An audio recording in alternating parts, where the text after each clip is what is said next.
ਸਤਿਨਾਮ ਸ਼੍ਰੀ ਵਾਹਿਗੁਰੂ ਸਾਹਿਬ JIO.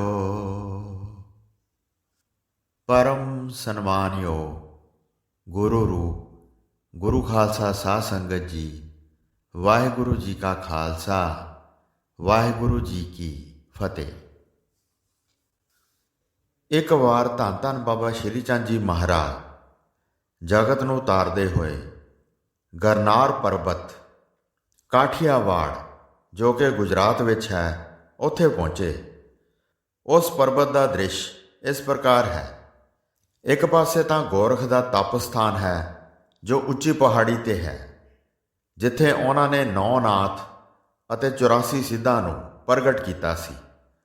ਤੇ ਅੱਗੇ ਚੱਲ ਕੇ ਇੱਕ ਹੋਰ ਉੱਚੀ ਪਹਾੜੀ 'ਤੇ ਦੱਤਾਤਰੇय ਜੀ ਦਾ ਤਪ ਸਥਾਨ ਹੈ, ਜਿੱਥੇ ਉਹਨਾਂ ਨੇ ਆਪਣੀ ਤਪੱਸਿਆ ਦੀ ਸ਼ਕਤੀ ਨਾਲ ਗੰਗਾ ਜੀ ਨੂੰ ਇੱਥੇ ਹੀ ਪ੍ਰਗਟ ਕੀਤਾ ਸੀ, ਜਿਸ ਦੁਆਰਾ ਉਹ ਇਸ਼ਨਾਨ ਕਰਿਆ ਕਰਦੇ ਸਨ, ਜੋ ਸੰਨਿਆਸ ਮਤ ਦੇ ਆਚਾਰੀਆ ਗੁਰੂ ਹੋਏ ਹਨ, ਅਤੇ ਨਾਗਾਂ ਦੇ ਫਣਾਂ 'ਤੇ ਬੈਠ ਕੇ ਭਗਤੀ ਕਰਿਆ ਕਰਦੇ ਸਨ। ਫਿਰ ਅੱਗੇ ਜਾ ਕੇ ਸੱਜੇ ਪਾਸੇ ਪਹਾੜੀ ਤੋਂ ਉਤਰ ਕੇ ਉਦਾਸੀਨਚਾਰੀਆ ਧੰਨ ਧੰਨ ਬਾਬਾ ਸ਼੍ਰੀ ਚੰਦ ਜੀ ਦਾ ਧੂਣਾ ਸਾਹਿਬ ਹੈ, ਜਿੱਥੇ ਉਹ ਬੈਠ ਕੇ ਕਠਿਨ ਤਪੱਸਿਆ ਕਰਦੇ ਰਹੇ ਤੇ ਕੁਝ ਦਿਨ ਉੱਥੇ ਹੀ ਗੁਜ਼ਾਰੇ, ਤੇ ਹਰ ਰੋਜ਼ ਦੱਤਾਤਰੇय ਦੇ ਅਸਥਾਨ 'ਤੇ ਜਾ ਕੇ ਗੰਗਾ 'ਤੇ ਇਸ਼ਨਾਨ ਕਰਕੇ ਆਇਆ ਕਰਦੇ ਸਨ। ਜਦ 5-7 ਦਿਨ ਇਸ਼ਨਾਨ ਕਰਨ ਜਾਂਦੇ ਰਹੇ ਤਾਂ ਇੱਕ ਦਿਨ ਦੱਤਾਤਰੇय ਜੀ ਨੇ ਬਾਬਾ ਸ਼੍ਰੀ ਚੰਦ ਜੀ ਨੂੰ ਇਸ਼ਨਾਨ ਕਰਨ ਤੋਂ ਰੋਕ ਦਿੱਤਾ। ਬਾਬਾ ਜੀ ਨੇ ਉਸ ਗੰਗਾ ਦੇ ਕੁੰਡ ਵਿੱਚੋਂ ਆਪਣਾ ਕਰਮੰਡਲ ਜਲ ਨਾਲ ਭਰ ਲਿਆ ਤੇ ਆਪਣੇ ਧੂਣੇ 'ਤੇ ਆ ਗਏ। ਲਾਗੇ ਹੀ ਇੱਕ ਛੋਟਾ ਜਿਹਾ ਕੁੰਡ ਸੀ। ਉਹ ਕਰਮੰਡਲ ਵਾਲਾ ਜਲ ਬਾਬਾ ਜੀ ਨੇ ਉਸ ਵਿੱਚ ਉਲਟ ਦਿੱਤਾ। ਬਸ ਜਲ ਉਲਟਾਉਣ ਦੀ ਦੇਰ ਸੀ ਕਿ ਉਹ ਗੰਗਾ ਹਜ਼ੂਰ ਦੇ ਚਰਨਾਂ ਵਿੱਚ ਆ ਗਈ ਤੇ ਦੱਤਾਤਰੇय ਦਾ ਕੁੰਡ ਸੁੱਕ ਗਿਆ। ਜਦ ਦੂਸਰੇ ਦਿਨ ਦੱਤਾਤਰੇय ਜੀ ਇਸ਼ਨਾਨ ਕਰਨ ਵਾਸਤੇ ਪਹੁੰਚੇ ਤਾਂ ਅੱਗੇ ਕੁੰਡ ਸੁੱਕਾ ਪਿਆ ਸੀ, ਜਲ ਇੱਕ ਛਿੱਟ ਵੀ ਨਹੀਂ ਸੀ। ਫਿਰ ਉਹਨਾਂ ਨੇ ਬੈਠ ਕੇ ਵਿਚਾਰ ਕੀਤੀ ਕਿ ਇਸ ਦੇ ਸੁੱਕਣ ਦਾ ਕੀ ਕਾਰਨ ਹੋ ਸਕਦਾ ਹੈ। ਫਿਰ ਉਹਨਾਂ ਨੂੰ ਯਾਦ ਆਇਆ ਕਿ ਕੱਲ੍ਹ ਮੈਂ ਜਿਸ ਮਹਾਨ ਤਪਸਵੀ ਨੂੰ ਇਸ਼ਨਾਨ ਕਰਨ ਤੋਂ ਰੋਕਿਆ ਸੀ, ਇਹ ਸਭ ਉਹਨਾਂ ਦੀ ਸ਼ਕਤੀ ਦਾ ਕ੍ਰਿਸ਼ਮਾ ਹੈ ਤੇ ਮੇਰੀ ਗਲਤੀ ਦਾ ਨਤੀਜਾ ਹੈ। ਇਹ ਸੋਚ ਕੇ ਉਹ ਉੱਠ ਤੁਰਿਆ ਤੇ ਆ ਕੇ ਬਾਬਾ ਜੀ ਦੇ ਚਰਨ ਫੜੇ ਤੇ ਆਪਣੀ ਭੁੱਲ ਦਾ ਪਛਤਾਤਾਪ ਕੀਤਾ ਤੇ ਬਾਬਾ ਜੀ ਨੂੰ ਕਿਹਾ ਕਿ ਮੇਰੀ ਭੁੱਲ ਦੀ ਮਾਫੀ ਦਾਸ ਨੂੰ ਦਿਓ। ਇਹ ਮੇਰੇ ਪਾਸੋਂ ਬਹੁਤ ਗਲਤੀ ਹੋ ਗਈ ਹੈ, ਮੈਨੂੰ ਬਖਸ਼ ਲਓ, ਮੈਂ ਭੁੱਲ ਕੀਤੀ ਹੈ। ਹੁਣ ਮੈਂ ਇਸ਼ਨਾਨ ਕਿੱਥੇ ਕਰਾਂਗਾ? ਦੱਤਾਤਰੇय ਦੀ ਬੇਨਤੀ ਸੁਣ ਕੇ ਦਿਆਲੂ ਬਾਬਾ ਸ਼੍ਰੀ ਚੰਦ ਜੀ ਬੋਲੇ ਕਿ ਦੱਤਾਤਰੇय ਜੀ, ਕੋਈ ਫਰਕ ਨਹੀਂ ਪਿਆ, ਤੁਸੀਂ ਇੱਥੇ ਆਣ ਕੇ ਹੀ ਇਸ਼ਨਾਨ ਕਰ ਲਿਆ ਕਰੋ, ਅਸੀਂ ਤੁਹਾਨੂੰ ਰੋਕਾਂਗੇ ਨਹੀਂ। ਉੱਥੇ ਤੇ ਇੱਥੇ ਵਿੱਚ ਕੀ ਫਰਕ ਹੈ? ਇਹ ਵੀ ਕੁੰਡ ਆਪ ਦਾ ਹੀ ਹੈ। ਬਾਬਾ ਜੀ ਦੇ ਇਹ ਬਚਨ ਸੁਣ ਕੇ ਦੱਤਾਤਰੇय ਜੀ ਨੇ ਬੇਨਤੀ ਕੀਤੀ ਕਿ ਇੱਥੇ ਆਪ ਦੇ ਰਹਿਣ ਨਾਲ ਮੇਰੀ ਪ੍ਰਭਤਾ ਵਿੱਚ ਫਰਕ ਪਵੇਗਾ, ਮੇਰਾ ਨਾਮ ਮਿਟ ਜਾਏਗਾ। ਆਪ ਮੈਨੂੰ ਇੱਥੇ ਹੀ ਰਹਿਣ ਦਾ ਮਾਣ ਬਖਸ਼ੋ ਤਾਂ ਕਿ ਇਸ ਦਿਸ਼ਾ ਵਿੱਚ ਮੇਰਾ ਨਾਮ ਵੀ ਰਹਿ ਸਕੇ। ਆਪ ਜੀ ਦਾ ਨਾਮ ਤਿੰਨਾਂ ਦਿਸ਼ਾਵਾਂ ਵਿੱਚ ਚਮਕਾਰੇ ਮਾਰ ਰਿਹਾ ਹੈ ਤੇ ਰੌਸ਼ਨ ਹੈ। ਇਹ ਚੌਥੀ ਦਿਸ਼ਾ ਦਾਸ ਨੂੰ ਬਖਸ਼ੋ। ਦੱਤਾਤਰੇय ਦੀ ਅਰਜ਼ੋਈ ਸੁਣ ਕੇ ਦਿਆਲੂ ਤੇ ਕਿਰਪਾਲੂ ਬਾਬਾ ਜੀ ਨੇ ਆਖਿਆ ਕਿ ਘਬਰਾਓ ਨਾ, ਤੁਹਾਡੀ ਤਮੰਨਾ ਜ਼ਰੂਰ ਪੂਰੀ ਹੋਏਗੀ ਤੇ ਲੋਕੀ ਆਪ ਜੀ ਨੂੰ ਗਿਰਾਨਾਰੀ ਨਾਮ ਨਾਲ ਬੁਲਾਇਆ ਕਰਨਗੇ। ਇੱਥੇ ਆਪ ਦਾ ਹੀ ਨਾਮ ਚੱਲੇਗਾ, ਪਰ ਆਏ ਗਏ ਸਾਧੂ ਸੰਤ ਮਹਾਤਮਾ ਤੇ ਯਾਤਰੂ ਨੂੰ ਇੱਥੇ ਹੀ ਭੋਜਨ ਪ੍ਰਾਪਤ ਹੋਣਾ ਚਾਹੀਦਾ ਹੈ। ਅੰਨ ਛੇਤਰ ਦੇ ਸਦਕੇ ਹੀ ਤੁਸੀਂ ਅਮਰ ਰਹਿ ਸਕਦੇ ਹੋ।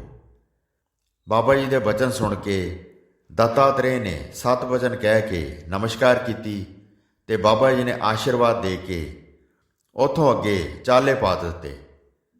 ਜਿੱਥੇ ਬਾਬਾ ਜੀ ਨੇ ਇਹ ਲੀਲਾ ਕੀਤੀ ਸੀ, ਉੱਥੇ ਅੱਜ ਵੀ ਕਰਮੰਡਲ ਕੁੰਡ ਦੇ ਨਾਂ 'ਤੇ ਪ੍ਰਸਿੱਧ ਸਥਾਨ ਹੈ। ਗੁਰੂ ਗੋਰਖਨਾਥ ਜੀ ਵੀ 84 ਸਿੱਧਾਂ ਨੂੰ ਨਾਲ ਲੈ ਕੇ ਇੱਥੇ ਦਰਸ਼ਨਾਂ ਨੂੰ ਆਏ ਸੀ ਤੇ ਉਹਨਾਂ ਨੇ ਦੱਤਾਤਰੇय ਜੀ ਨੂੰ ਦੱਸਿਆ ਸੀ ਕਿ ਇਹ ਮਹਾਨ ਤਪਸਵੀ ਤਪ ਤੇਜ ਵਾਲੇ ਬਾਬਾ ਸ਼੍ਰੀ ਚੰਦ ਜੀ ਮਹਾਨ ਤਿਆਗੀ ਬਾਲ ਬ੍ਰਹਮਚਾਰੀ ਯੋਗੀ ਰਾਜ ਸੱਚੇ ਪਾਤਸ਼ਾਹ ਸ਼੍ਰੀ ਗੁਰੂ ਨਾਨਕ ਦੇਵ ਜੀ ਦੇ ਵੱਡੇ ਸਾਹਿਬਜ਼ਾਦੇ ਹਨ ਤੇ ਸਰਵ ਸ਼ਕਤੀਮਾਨ ਸਮਰੱਥ ਹਨ। ਭਾਵੇਂ ਛੋਟੀ ਉਮਰ ਹੈ ਪਰ ਕਮਾਈ ਬੇਅੰਤ ਵੱਡੀ ਹੈ ਤੇ ਤੇਜ ਤਪ ਅਨੋਖਾ ਹੈ। ਇਹ ਆਪਣੀ ਮਿਸਾਲ ਆਪ ਹੀ ਹਨ। ਇਸੇ ਪ੍ਰਕਾਰ ਇੱਕ ਵਾਰ ਬਾਬਾ ਸ਼੍ਰੀ ਚੰਦ ਜੀ ਯਾਤਰਾ ਕਰਦੇ ਹੋਏ ਦਵਾਰਕਾ ਗੁਜਰਾਤ ਕਾਠੀਆਵਾੜ ਪਹੁੰਚ ਗਏ, ਜਿੱਥੇ 16 ਕਲਾ ਸੰਪੂਰਨ ਭਗਵਾਨ ਸ਼੍ਰੀ ਕ੍ਰਿਸ਼ਨ ਜੀ ਦੀ ਪਵਿੱਤਰ ਨਗਰੀ ਨੂੰ ਪਵਿੱਤਰ ਚਰਨਾਂ ਦੇ ਨਾਲ ਹੋਰ ਪਵਿੱਤਰ ਕੀਤਾ। ਨੂਰੀ ਪਵਿੱਤਰ ਚਰਨਾਂ ਨਾਲ ਜ਼ਰਰਾ ਜ਼ਰਰਾ ਜਗਮਗਾ ਉਠਿਆ। ਸਮੁੰਦਰ ਵੀ ਦਰਸ਼ਨ ਕਰਕੇ ਛੱਲਾਂ ਰਾਹੀਂ ਨਮਸਕਾਰ ਕਰਕੇ ਖੁਸ਼ੀਆਂ ਵਿੱਚ ਆ ਗਿਆ। ਰਿੱਧੀਆਂ ਸਿੱਧੀਆਂ ਦੇ ਮਾਲਕ ਨੇ ਵੀ ਕਿਨਾਰੇ ਆਣ ਕੇ ਆਸਣ ਲਾ ਲਿਆ। ਭਾਈ ਕਮਲਿਆ ਜੀ ਅਤੇ ਲਾਡਲਾ ਭਤੀਜਾ ਮਾਸੂਮ ਬਾਬਾ ਧਰਮਚੰਦ ਜੀ ਵੀ ਬਾਬਾ ਸ਼੍ਰੀ ਚੰਦ ਜੀ ਦੇ ਨਾਲ ਸਨ, ਜਿਨ੍ਹਾਂ ਨੂੰ ਬਹੁਤ ਪਿਆਸ ਲੱਗੀ ਹੋਈ ਸੀ। ਪੀਣ ਵਾਲਾ ਪਾਣੀ ਕਿਤੇ ਨਜ਼ਰ ਨਹੀਂ ਸੀ ਆ ਰਿਹਾ। ਫਿਰ ਬਾਬਾ ਜੀ ਨੂੰ ਆਖਿਆ ਕਿ ਮੈਂ ਪਾਣੀ ਪੀਣਾ ਹੈ, ਪਿਆਸ ਬੜੇ ਜ਼ੋਰ ਦੀ ਲੱਗੀ ਹੋਈ ਹੈ। ਬਾਬਾ ਜੀ ਨੇ ਬੜੇ ਪ੍ਰੇਮ ਨਾਲ ਆਖਿਆ ਕਿ ਪੁੱਤਰ, ਪਾਣੀ ਤੈਨੂੰ ਹੁਣੇ ਹੀ ਪਿਲਾਉਂਦੇ ਹਾਂ, ਪੁੱਤਰ ਤੂੰ ਕੋਈ ਫਿਕਰ ਨਾ ਕਰ। ਕੁਝ ਸਮੇਂ ਬਾਅਦ ਉੱਧਰੋਂ 6 ਔਰਤਾਂ ਸਿਰ ਤੇ ਪਾਣੀ ਦੇ ਘੜੇ ਲੈ ਕੇ ਆ ਰਹੀਆਂ ਸਨ। ਜਦ ਨਜ਼ਦੀਕ ਆਈਆਂ ਤਾਂ ਬਾਬਾ ਜੀ ਨੇ ਆਖਿਆ ਕਿ ਇਸ ਬਾਲਕ ਨੂੰ ਥੋੜਾ ਪਾਣੀ ਪਿਲਾ ਦਿਓ, ਬਾਲਕ ਨੂੰ ਬੜੀ ਪਿਆਸ ਲੱਗੀ ਹੋਈ ਹੈ। ਬਾਬਾ ਜੀ ਦੇ ਬਚਨ ਸੁਣ ਕੇ ਉਹਨਾਂ ਔਰਤਾਂ ਨੇ ਉੱਤਰ ਦਿੱਤਾ ਕਿ ਅਸੀਂ ਪਾਣੀ 3 ਕੋਹਾਂ ਤੋਂ ਲੈ ਕੇ ਆਈਆਂ ਹਾਂ ਤੇ ਸਾਡੇ ਘਰ ਪਾਣੀ ਦੀ ਜ਼ਰੂਰਤ ਹੈ। ਜੇ ਰਸਤੇ ਵਿੱਚ ਹੀ ਪਿਲਾ ਦਿੱਤਾ ਤਾਂ ਘਰ ਕੀ ਖੜਨਾ ਹੋਇਆ। ਇਸ ਲਈ ਉਹਨਾਂ ਨੇ ਬਾਬਾ ਜੀ ਨੂੰ ਇਨਕਾਰ ਕਰ ਦਿੱਤਾ। ਸਾਹ ਲੈਣ ਵਾਸਤੇ ਬੈਠ ਗਈਆਂ, ਘੜੇ ਰੱਖ ਦਿੱਤੇ, ਪਰ ਉਹਨਾਂ ਨੇ ਪਾਣੀ ਦੀ ਘੁੱਟ ਨਾ ਪਿਲਾਈ। ਇੰਨੇ ਨੂੰ ਇੱਕ ਹੋਰ ਇਸਤਰੀ ਪਿੱਛੋਂ ਪਾਣੀ ਦਾ ਘੜਾ ਭਰ ਕੇ ਲਿਆ ਰਹੀ ਸੀ। ਉਸ ਨੂੰ ਬਾਬਾ ਜੀ ਨੇ ਆਖਿਆ ਕਿ ਇੱਕ ਮਾਸੂਮ ਬਾਲਕ ਨੇ ਪਾਣੀ ਪੀਣਾ ਹੈ। ਉਸ ਬੀਬੀ ਨੇ ਘੜਾ ਰੱਖ ਦਿੱਤਾ ਤੇ ਆਖਿਆ ਕਿ ਲਓ ਮਹਾਰਾਜ ਜੀ, ਜਿਤਨਾ ਮਰਜ਼ੀ ਪਾਣੀ ਲਓ, ਬਾਲਕ ਨੂੰ ਪਾਣੀ ਪਿਲਾਓ ਤੇ ਆਪ ਵੀ ਪੀਓ। ਭਾਈ ਕਮਲਿਆ ਜੀ ਨੇ ਉਸ ਘੜੇ ਵਿੱਚੋਂ ਬਾਲਕ ਧਰਮਚੰਦ ਜੀ ਨੂੰ ਪਾਣੀ ਪਿਲਾਇਆ, ਬਾਬਾ ਜੀ ਨੂੰ ਵੀ ਪਿਲਾਇਆ ਤੇ ਆਪ ਵੀ ਪੀਤਾ। ਉਸ ਬੀਬੀ ਨੇ ਬੇਨਤੀ ਕੀਤੀ ਕਿ ਮਹਾਰਾਜ ਜੀ, ਇੱਥੇ ਪੀਣ ਵਾਲਾ ਪਾਣੀ ਨਹੀਂ ਮਿਲ ਰਿਹਾ, 3 ਕੋਹਾਂ ਤੋਂ ਪਾਣੀ ਲਿਆਉਣਾ ਪੈਂਦਾ ਹੈ। ਇਸ ਸਮੁੰਦਰ ਦਾ ਪਾਣੀ ਖਾਰਾ ਤੇ ਕੜਵਾ ਹੈ, ਪੀਣ ਦੇ ਯੋਗ ਨਹੀਂ ਹੈ। ਆਪ ਯੋਗੀ ਰਾਜ ਭਗਵਾਨ ਸਰੂਪ ਹੋ, ਇਸ ਧਰਤੀ ਤੇ ਤੁਸੀਂ ਐਸੀ ਕਿਰਪਾ ਕਰੋ ਕਿ ਸਾਨੂੰ ਪਾਣੀ ਦੂਰੋਂ ਨਾ ਲਿਆਉਣਾ ਪਵੇ। ਇਸ ਪਾਣੀ ਦੀ ਤੰਗੀ ਤੋਂ ਸਾਨੂੰ ਬਹੁਤ ਪਰੇਸ਼ਾਨੀ ਹੁੰਦੀ ਹੈ, ਇਸ ਲਈ ਤੁਸੀਂ ਕਿਰਪਾ ਕਰੋ, ਸਾਡੀ ਪਰੇਸ਼ਾਨੀ ਦੂਰ ਕਰੋ, ਠੰਡੇ ਪਾਣੀ ਦੀ ਦਾਤ ਸਾਨੂੰ ਬਖਸ਼ੋ। ਇਸ ਬੀਬੀ ਦੀ ਦਰਦ ਭਰੀ ਅਰਜ਼ੋਈ ਨੂੰ ਸੁਣ ਕੇ ਸੰਖ ਫੜ ਕੇ ਜ਼ੋਰ ਦੀ ਹੀ ਮਾਰ ਕੇ ਜ਼ਮੀਨ ਵਿੱਚ ਗੱਡ ਦਿੱਤਾ। ਜਦੋਂ ਸੰਖ ਜ਼ਮੀਨ ਵਿੱਚ ਗੱਡਿਆ ਤਾਂ ਠੰਡੇ ਜਲ ਦਾ ਫੁਹਾਰਾ ਚੱਲ ਪਿਆ। ਜਿਹੜਾ ਵੀ ਉਸ ਜਲ ਨੂੰ ਪੀਵੇ ਉਸ ਨੂੰ ਮਿੱਠਾ ਪ੍ਰਤੀਤ ਹੋਵੇ। ਥੋੜੇ ਹੀ ਵਕਤ ਵਿੱਚ ਇੱਕ ਨਿਵਾਣ ਵਿੱਚ ਜਲ ਇਕੱਠਾ ਹੋ ਕੇ ਇੱਕ ਤਲੋਟੀ ਦਾ ਰੂਪ ਬਣ ਗਿਆ। ਉਹ ਬੀਬੀ ਇਸ ਕਲਾ ਨੂੰ ਵੇਖ ਕੇ ਬਹੁਤ ਪ੍ਰਸੰਨ ਹੋਈ ਤੇ ਖੁਸ਼ੀ ਦਾ ਕੋਈ ਪਾਰਾਵਾਰ ਨਾ ਰਿਹਾ।